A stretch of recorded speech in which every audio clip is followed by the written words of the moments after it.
What is good, Cardano fam, Ada gang? We have lots of exciting updates to unpack today, so hit that subscribe, hit that like.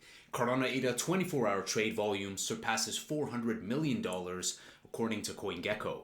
CoinMarketCap ranks Cardano as the number one most bullish community sentiment at over 90%. So while prices are down, there's still strong sentiment, good social dominance.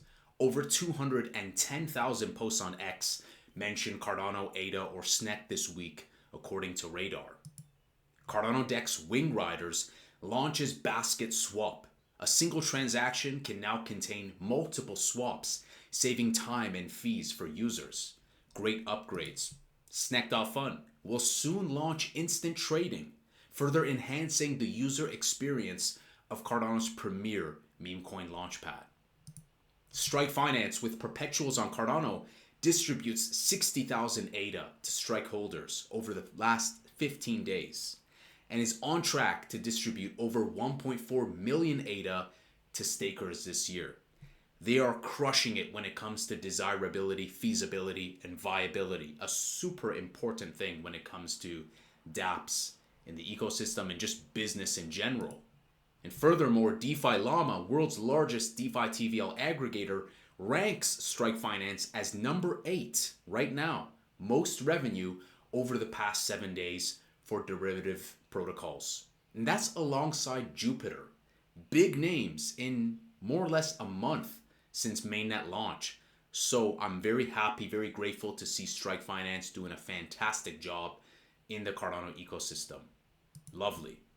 Anzin's USDA, Cardano's fully backed and compliant stablecoin, is US incorporated, open to the public and institutions, offers direct fiat off-ramps in 48 countries and more to be added, conducts monthly attestations, is free to mint and burn, and supports lightning fast, low minimum withdrawals. So a lot of fantastic, competitive, unique advantages. Very happy to see how we can supercharge more of our homebrew stablecoins. Nuvola successfully audits its staking, lending, and borrowing smart contracts, and it was conducted by TXPipe. So lovely to see. More Seifu stuff. Input Output says Cardano's scaling future will be defined by a constellation of interoperable, specialized Layer 2 solutions, each contributing distinct performance, privacy, and usability enhancements.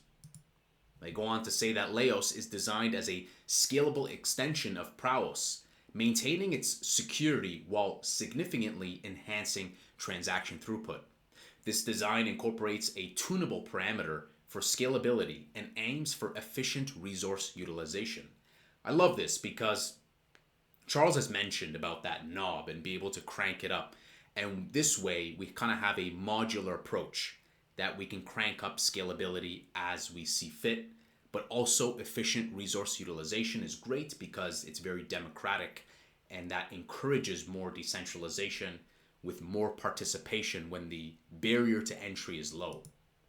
Input Output says the development of Laos is high priority, reflecting its potential to significantly advance Cardano scalability while preserving its core principles of decentralization and security.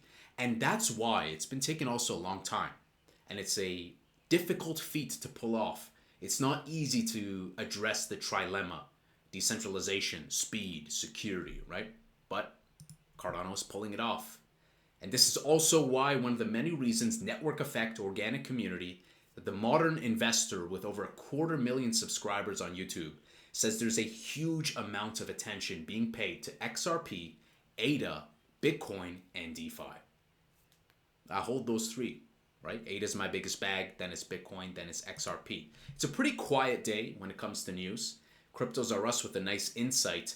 Bitcoin exchange reserves dropped to 2.459 million, the lowest since 2018. So we could see a supply shock incoming.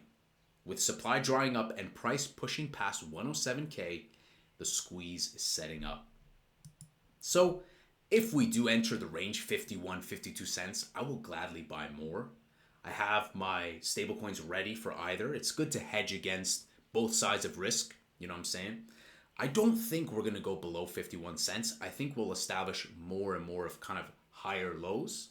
But the markets are unpredictable, guys. I don't think anyone would have predicted what would have taken place in the past 3 months alone with tariffs and all the crazy Mario Party nonsense around the world. So ADA right now, 0.56. Bitcoin 107.4. Nice. XRP looking good. And with all that lawsuit nonsense coming to an end, hopefully that can also play a role in kind of having a domino effect for altcoin season. Albeit Bitcoin dominance needs to tumble, Russell 2000 index needs to reclaim its previous highs, right? We're still very elevated for BTCD, and other factors will fall into place. I think we will see Clarity Act and everything kind of quickly shape up for legislation. Now it's just patience, and I know it's really, really, really difficult. I know, guys, I know it's really tough, but you know best for your risk tolerance, and I'm confident that there will be brighter days ahead for altcoins, but Ethereum needs to lead, BTCD needs to tumble. Alas, we have to capitulate before we catapult, and I think we are witnessing the real-time capitulation. So that's it, guys. Let me know what you're most excited about. I think USDA needs a lot more eyes on it, because if it is free to mint and burn, that is huge also. So I think we are well equipped to get ready to boost these stable coins. Hopefully we can supercharge those stable coins and get ready for the next wave. Big shout out to Strike Finance for crushing it. It's lovely to see that such a fresh new project is up there with top projects in the top 10. So let me know, guys, what you're watching and what do you think in terms of price point. Are we going to go below 51 cents? Are we going to hold above that local floor? Smash that subscribe, smash that like. I'll see you guys in the next Angry Crypto Show.